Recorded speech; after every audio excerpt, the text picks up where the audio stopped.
इस वीडियो के अंदर हम लोग डिस्कस करने वाले हैं how to invest in the US stock market from India. जी हाँ, मैं पिछले 3 साल से इन्वेस्ट कर रहा हूँ। अच्छा खासा मेरा पोर्टफोलियो बन चुका है।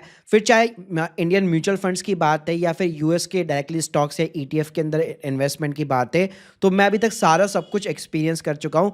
जितने भी इंडिया के ब्रोकर्स है, जो लीडिंग प्लेटफॉर्म्स है, सभी के ऊपर मैं एक्सपीरियंस कर चुका हूँ। तो क्या क्या रूल्स और रेगुलेशंस है, एलआरएस की क्या लिमिट है, टैक्सेस के क्या क्या रूल्स है, यूएस का एक गवर्नमेंट का जो है 40% का टैक्स भी लगता है जो कई लोगों को नहीं मालूम है। प्लस रिसेंटली सेबी के इसके ऊपर क्या गाइडलाइंस है, क्या रेस्ट्रिक्शंस है, तो सारी जानकारी दूंगा एक ही वीडियो के अंदर। अगर कोई भी बिगनर ये वीडियो देख रहा है तो अपनी यूएस स्टॉक मार्केट की जर्नी इस वीडियो को देख के वो आराम से शुरू कर सकता है।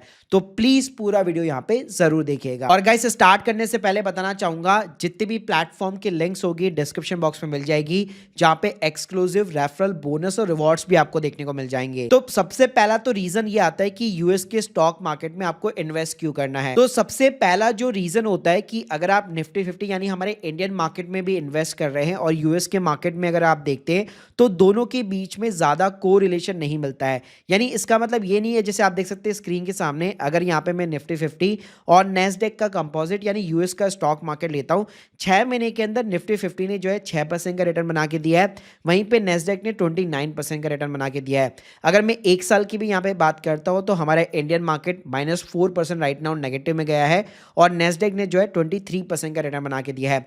5 साल में भी अगर मैं ग्रोथ की बात करता हूँ, निफ्टी 50 116% जंप है और नेस्डेक भी जो है 103% का जंप है। तो अगर ऐसा नहीं है कि अगर इस महीने जो है हमारे इंडियन मार्केट ने परफॉर्म नहीं किया तो यूएस का मार्केट भी परफॉर्म नहीं करेगा, यानी कि दोनों के बीच में जो कोरिलेशन है वो काफी ज्यादा कम है। तो केवल अगर आप डाइवर्सिफिकेशन पर्पस के लिए भी इन्वेस्ट करना चाहते हैं तो यूएस का मार्केट काफी ज्यादा बेटर है। एक तो आपको हाई रिटर्न्स देखने को मिल सकते हैं जैसे इस साल देखने को मिले। सेकंड थिंग, जिन कंपनीज के प्रोडक्ट्स और सर्विस आप डेली बेसिस पे यूज कर रहे हैं, चाहे गूगल हो गया, फेसबुक हो गया, या कोई भी आपका आईफोन वगैरह हो गया, एप्पल जैसी कंपनीज हो गई, एनवीडिया के स्टॉक्स हो गया, या टेस्ला वगैरह जैसे इलेक्ट्रिक कार्स हो गई, मतलब इनोवेशन का एक्सेस बेसिकली जो है यूएस मार्केट के अंदर ले सकते हो। और उसके अलावा दूसरा बड़ा एडवांटेज है, यूएस मार्केट की जगह मान लीजिए आप चाहते हो कि मैं दुबई के अंदर इन्वेस्ट करना चाहता हूँ, यूरोप के मार्केट में अगर मैं इन्वेस्ट करना चाहता हूँ, तो वो भी जो है भाई यूएस के मार्केट के थ्रू यहाँ पे डेफिनेटली पॉसिबल है। जैसे आप देख सकते हैं मैं पर्टिकुलर एक ईटीएफ के थ्रू जो है दुबई के मार्केट के अंदर यहाँ पे जो है एसआईपी के रूप में इन्वेस्ट कर रहा हूँ। अब बात करते हैं यहाँ पे कौन कौन से रूट है इन्वेस्ट करने के। तो दो रूट है यहाँ पे, एक तो है इनडायरेक्ट रूट, एक है डायरेक्ट रूट। तो पहले एक बार हम लोग इनडायरेक्ट रूट को समझ लेते हैं। तो भाई इनडायरेक्ट रूट के अंदर क्या होता है, हमारे इंडियन जो मार्केट है उसी के अंदर कई सारी जो एएमसीज है वो बाहर के मार्केट के अंदर इन्वेस्ट करती है। जैसे आप मान लीजिए सिंपली इंडेक्स के अंदर अगर आप इन्वेस्ट करना चाहते हैं तो सबसे जो पहले पॉपुलर फंड हुआ करता था वो है मोतीलाल ओसवाल का नेस्डेक 100 एफओएफ फंड। जी हाँ, अब मैं हुआ करता क्यों बात कर रहा हूं, क्योंकि राइट नाउ अभी इसके अंदर आप फ्रेश इन्वेस्टमेंट नहीं कर सकते। अगर आप मेरे रिटर्न्स की बात करते हैं तो स्क्रीन के सामने देख सकते हैं, ग्रो प्लेटफॉर्म के थ्रू मैं काफी टाइम से इसके अंदर एसआईपी कर रहा था, लेकिन जब से बंद हुई है उसके बाद में भी अगर आप रिटर्न्स देखते हैं तो 26% का रिटर्न है। ऐसे एक नावी का यूएस नेस्डेक 100 है, उसके अंदर आप देखते हैं तो 64% का रिटर्न है। ऐसे ही मोतीलाल ओसवाल का एसएमपी 500 इंडेक्स जो वहां के इंडेक्स को ट्रैक करता है तो उसमें भी 45% का रिटर्न है। अब भाई रीजन क्या है ये सारी स्कीम बंद होने का, तो रीजन ये है कि सेबी की ना एक गाइडलाइन है फरवरी 2022 से कि ओवरऑल जो म्यूचुअल फंड इंडस्ट्रीज है अगर वो ओवरसीज इन्वेस्टमेंट करना चाहती है तो एक कैपिंग लिमिट लगा रखी है $7 बिलियन की, और पर एएमसी हाउस जो है $1 बिलियन की कैपिंग लिमिट लगा रखी है। तो मोस्टली भाई जितनी भी एएमसी कंपनीज है जो बाहर के मार्केट के अंदर इन्वेस्ट करती थी स्पेशली, सभी ने नए इन्वेस्टमेंट लेना जो है राइट नाउ यहाँ पे बंद कर दिया है। और इसके अलावा कुछ ईटीएफ भी थे यहाँ पे मार्केट के अंदर, तो उसमें भी फ्रेश इन्वेस्टमेंट नहीं हो रही है, वो केवल इंडिया की डिमांड सप्लाई के ऊपर उनके प्राइस अप्स एंड डाउन्स हो रहे हैं, यानी उसके अंदर ट्रैकिंग एरर काफी ज्यादा होता है। तो जो इनडायरेक्ट हमारा रूट था इंडियन मार्केट के थ्रू, उसके अंदर अब हमारे पास बिल्कुल कम ऑप्शन है जो हम लोग बाहर के मार्केट में इन्वेस्ट कर सके। अब हमारा जो दूसरा रूट आता है वो आता है डायरेक्ट रूट, जिसके अंदर आप पर्टिकुलर किसी भी यूएस कंपनी का ईटीएफ या डायरेक्टली स्टॉक्स यहाँ पे आप बाय कर सकते हो। इसके लिए जैसे हमारे इंडियन मार्केट में आप डीमेट अकाउंट ओपन करते हो ग्रो के साथ, ज़ीरोधा के साथ, वैसे ही आपको एक ट्रेडिंग अकाउंट ओपन करना पड़ता है यूएस के ब्रोकर के साथ में। अब अगर मैं यहाँ पे इंडियन मार्केट की बात करूँ तो काफ़ी सारी एप्लीकेशंस है, जैसे अगर मैं कुछ के नाम लेना चाहूँ, जैसे वेस्टेड जिसको मैं पर्सनली यूज़ करता हूँ। अगर आप भी इसके साथ ओपन करना चाहते हैं, link in the description box. और अब तो इन्होंने यहाँ पे ग्लोबल म्यूचुअल फंड का भी एक्सेस आपको प्रोवाइड कर दिया है, यानी यूएस के म्यूचुअल फंड में भी आप सीधा आज जो है इन्वेस्ट वगैरह कर सकते हो। ऐसे ही यहाँ पे जो है आईएनडी मनी प्लेटफॉर्म को भी मैं यूज ले चुका हूँ, तो ये भी काफी बढ़िया प्लेटफॉर्म है। इसके अलावा एक एप्रिशिएट ऐप है। अब ये जो तीनों ही प्लेटफॉर्म है, यहाँ पे वेस्टेड है, आईएनडी मनी है, एप्रिशिएट ऐप है, इन्होंने यूएस के ब्रोकर जो है ड्राई वेल्थ के साथ में पार्टनरशिप कर रखी है, यानी ये आपको एक तरह से इंटरफेस यहाँ पे प्रोवाइड करता है। कोई भी आपकी अकाउंट ओपनिंग फीस नहीं लगती है, एएमसी भी आपकी जीरो रहती है, लेकिन आप जो भी ट्रेड्स वगैरह लेंगे उसके अंदर ये लोग एक ब्रोकरेज फीस यहाँ पे चार्ज करते हैं। ऐसे ही यहाँ पे अगर मैं गवर्नमेंट कंपनीज की बात करूं, जैसे हमारा जो बॉम्बे स्टॉक एक्सचेंज है बीएससी, उसने यहाँ पे इंटरेक्टिव ब्रोकर के साथ में इंडिया आईएनएक्स करके प्लेटफॉर्म बनाया है, उसके थ्रू भी आप ग्लोबल स्टॉक मार्केट में इन्वेस्ट कर सकते हो। या फिर सीधा ही इंटरेक्टिव ब्रोकर्स की भी जो है इंडिया के अंदर एग्जिस्टेंस है, वहां पे भी सीधा आप यूएस का ही ब्रोकर है ये भी, वहां पे भी आप अपना अकाउंट वगैरह ओपन कर सकते हो। अब देखो भाई, इन प्लेटफॉर्म के अंदर कौन सा बेस्ट प्लेटफॉर्म है, उसके ऊपर मैं एक सेपरेट अलग से डेडिकेट वीडियो बना दूंगा कि किसके ऊपर कितने चार्जेस वगैरह बियर करने पड़ते हैं। बाकी अगर आप बिगनर फ्रेंडली प्लेटफॉर्म रखना चाहते हो, मतलब अभी जस्ट शुरुआत ही कर रहे हो, तो मैं रिकमेंड करूंगा वेस्टेड हो गया, आईएनडी मनी हो गया, इन दोनों प्लेटफॉर्म में से कोई भी आप सेलेक्ट कर सकते हो। तो एक बार मैं आपको समराइज कर देता हूं कि ये सारे प्लेटफॉर्म ना काम कैसे करते हैं, यहाँ पे इन्वेस्टमेंट कैसे होती है। तो सबसे पहले क्या होता है, यहाँ पे जैसे हम लोग इंडियन डीमैट अकाउंट के अंदर कैसे अपने नेट बैंकिंग से फंड यहाँ पे ट्रांसफर करते हैं आईएनआर के अंदर, यहाँ पे क्या होता है, आपको आईएनआर से डॉलर के अंदर पैसों को कन्वर्ट करना पड़ता है। तो कोई भी आप अपना ट्रेडिशनल बैंक्स यूज में ले सकते हो, कोई दिक्कत नहीं है। लेकिन जैसे कुछ प्लेटफॉर्म है, जैसे वेस्टेड है, इन्होंने HDFC bank, ICICI bank, axis, इनके साथ में पार्टनरशिप कर रखी होती है।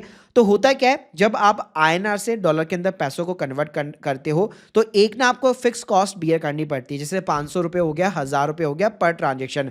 तो अगर इन्होंने इन बैंक के साथ में पार्टनरशिप कर रखी होती है, तो वहां पे क्या होता है, आपकी जो 500 से 1000 रुपये की कॉस्ट होती है ना, वो आपकी सेव हो जाती है और आपको एक अच्छा जो है एक्सचेंज रेट देखने को मिल जाता है। तो जो भी आप पैसा यहाँ पे डिपॉजिट करोगे, वो आईएनआर से यहाँ पे डॉलर के अंदर पहले कन्वर्ट हो जाता है। फिर उसके बाद में आपको यहाँ पे सिंपली स्टॉक सर्च करना होता है, ईटीएफ सर्च करना होता है, और जो भी आपका बैलेंस पड़ा होता है उसके अंदर आप चाहो तो लमसम इन्वेस्ट कर सकते हो, यानी $5 के साथ में भी आप इन्वेस्टमेंट कर सकते हो, क्योंकि फ्रैक्शनल के अंदर आप यहाँ पे शेयर्स बाय कर सकते हो। ऐसा नहीं है कि एनवीडिया का स्टॉक $177 का है तो इतने पैसे मेरे को लगाने पड़ेंगे। आप बहुत छोटा अमाउंट $5 से भी यहाँ पे शुरुआत कर सकते हो, और आप चाहो तो यहाँ पे रिकरिंग इन्वेस्टमेंट यानी एसआईपी मोड के अंदर भी इन्वेस्टमेंट कर सकते हो। ऐसे ही यहाँ पे आपको ईटीएफ भी देखने को मिल जाते हैं, जो सीधा इंडेक्स फंड को, यूएस के इंडेक्स फंड मार्केट को ट्रैक करते हैं। तो वहां पे भी आप चाहो तो यहाँ पे लमसम हो गया या एसआईपी के रूप में आप इन्वेस्ट कर सकते हो। गाइस, यहाँ पे आपको रिटर्न्स कैसे मिलते हैं, तो यहाँ पे रिटर्न्स ना आपको दो तरीके से मिलते हैं। एक तो यूएस का जो भी मतलब मार्केट होगा या जो भी डायरेक्टली स्टॉक्स होगा, वो जैसे यहाँ पे उसके प्राइस इंक्रीज होंगे, आपको उसका कैपिटल एप्रिसिएशन देखने को मिलेगा। जैसे स्क्रीन के सामने आप देख सकते हो, एक ट्रिपल क्यू करके बहुत ही चर्चित यहाँ पे ईटीएफ है, उसके अंदर मैंने अपनी इन्वेस्टमेंट कर रखी है।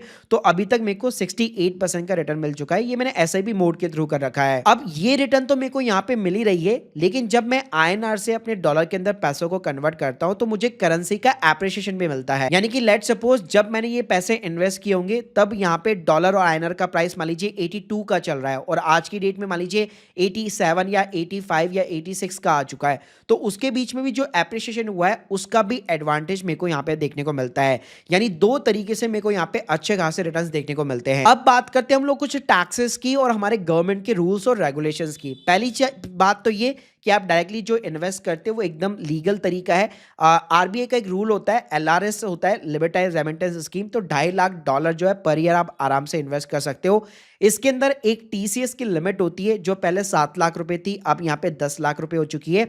यानी एक साल के अंदर अगर आप आईएनआर से डॉलर के अंदर पैसों को कन्वर्ट करते हो और 10 लाख से ज्यादा कन्वर्ट करना चाहते हो, तो आपको 20% एक टीसीएस यहाँ पे बियर करना पड़ेगा। वो अच्छी बात है कि जब आप इनकम टैक्स रिटर्न फाइल करते हो तो उस टाइम पे आप रिफंड वगैरह क्लेम कर सकते हो। टैक्सेस के रूल की यहाँ पे बात करूं तो जो भी स्टॉक्स को ईटीएफ को अगर आप बाय करोगे 2 साल होल्ड करने के बाद में अगर आप बेचते हो यानी लॉन्ग टर्म कैपिटल गेन अगर आपका रहता है तो आपको 12.5% का टैक्स रेट बियर करना पड़ता है। पहले ये 20% हुआ करता था लेकिन अब अच्छी बात है कि 12.5% का टैक्स रेट है। बस यहाँ पे कौन सी ये है कि इंडियन मार्केट में जैसे आपको 1,25,000 रुपये की रिबेट मिलती है ना, वो यहाँ पे आपको नहीं मिलती। जितना भी लॉन्ग टर्म कैपिटल गेन कमाओगे 12.5% आपको टैक्स पे करना है। और शॉर्ट टर्म कैपिटल गेन के ऊपर यानी 2 साल के पहले अगर आप बेचते हो तो जिस भी स्लैब रेट के अंदर आप फॉल करोगे उसके अकॉर्डिंग आपको टैक्स पे करना है। तो टैक्सेस के नियम भी ना यहाँ पे बड़े ही सिंप्लीफाई है। इसके अलावा यहाँ पे जो है एक यूएस का टैक्स भी लगता है कि जैसे मान लीजिए मैंने एप्पल का स्टॉक बाई किया, मैंने एनवीडिया का किया, तो वो लोग जब मेरे को डिविडेंड यहाँ पे प्रोवाइड करते हैं तो उसमें से 25% जो है यूएस की गवर्नमेंट यहाँ पे डिडक्ट कर लेती है। लेकिन अच्छी बात यह है कि जो 25% जो वो यूएस की गवर्नमेंट जो डिडक्ट कर रही है, तो जब आप अपनी इंडिया में आईटीआर फाइल करते हो, इनकम टैक्स रिटर्न फाइल करते हो, तो उसका फॉरेन टैक्स क्रेडिट यहाँ पे आप इंडिया में क्लेम कर सकते हो क्योंकि इंडिया का और यूएस की गवर्नमेंट का एक डबल टैक्सेशन अवॉइडेंस एग्रीमेंट यहाँ पे बना हुआ है, तो वो एक आपको एडवांटेज मिल जाता है। दूसरा होता है ई स्टेट टैक्स, जिसका कई लोगों को नहीं मालूम। तो गाइस इसके अंदर यहाँ पे क्या होता है कि $60,000 के बियॉन्ड अगर आपकी असेट्स जाती है और कल को अगर आपकी डेथ हो जाती है और अगर आपका नॉमिनी उसको क्लेम करना चाहता है तो 40% तक का ई स्टेट टैक्स जो है यूएस की गवर्नमेंट काट सकती है, जो भी यूएस के अंदर आपके स्टॉक्स वगैरह आप जो भी होल्ड करते हो। और इसके अलावा लोगों का एक और बड़ा सवाल होता है कि मैं जितने भी प्लेटफॉर्म के थ्रू इन्वेस्ट कर रहा हूं क्या वो सेफ है कि नहीं है। तो मैं बताना चाहूंगा, एक आपको एसआईपीसी का इंश्योरेंस मिलता है। जैसे हमारे इंडिया के अंदर सेबी सारी चीजों को रेस्ट्रिक्ट करती है, वैसे यूएस के अंदर क्या होता है, एसआईपीसी और एफआईएनआर करके एक एंटिटीज बनी हुई है एक तरह से, तो वो आपको $5 लाख तक का जो है पर कस्टमर यहाँ पे जो आपको इंश्योरेंस प्रोवाइड करती है। यानी कल को अगर आपका आईएनडी मनी हो गया या उसके साथ में जो ड्राई वेल्थ है वो बैंकक्रप्ट वगैरह हो जाता है तो $5 लाख तक की आपकी सिक्योरिटीज जो है यहाँ पे सेफ रहती है, जो काफी अच्छा खासा अमाउंट है। तो देखिए गाइस, अगर मैं की बेनिफिट्स की यहाँ पे बात करूं तो अगर आप अपने पोर्टफोलियो को डाइवर्सिफिकेशन करना चाहते हो, ग्लोबल टैक्स का एक्सेस लेना चाहते हो, एआई जैसी जो इनोवेटिव कंपनीज है टैग के अंदर जो जाइंट्स है उसके अंदर आप इन्वेस्ट करना चाहते हो, प्लस यूएस के अलावा दूसरे मार्केट हो गए, दुबई हो गया, यूरोप वगैरह हो गया, चाइना हो गया, इन मार्केट के अंदर आप इन्वेस्टमेंट करना चाहते हो तो ग्लोबल ईटीएफ का भी आपको एक्सेस मिल जाता है, करेंसी का हैज मिल जाता है। तो ऐसे कई सारे एडवांटेज है यूएस मार्केट में इन्वेस्ट करने के। बाकी गाइस मैंने आप लोगों को जो भी प्लेटफॉर्म्स बताए सभी की यहाँ पे joining link in the description box, और अगर आप लोग चाहते हैं कि उनके ऊपर मैं डिटेल वीडियो बताऊं कंपैरिजन के साथ में कौन सा बेस्ट प्लेटफॉर्म है, कौन सा प्लेटफॉर्म कितने चार्जेस वगैरह लेता है, क्या उनके कोई हिडन चार्जेस है कि नहीं है, तो प्लीज मुझे कमेंट बॉक्स के अंदर जरूर बताइएगा। और ये वीडियो कैसा लगा, कोई भी आप लोगों के फीडबैक्स है कमेंट बॉक्स में जरूर बताइए। Thank you guys, thank you very much.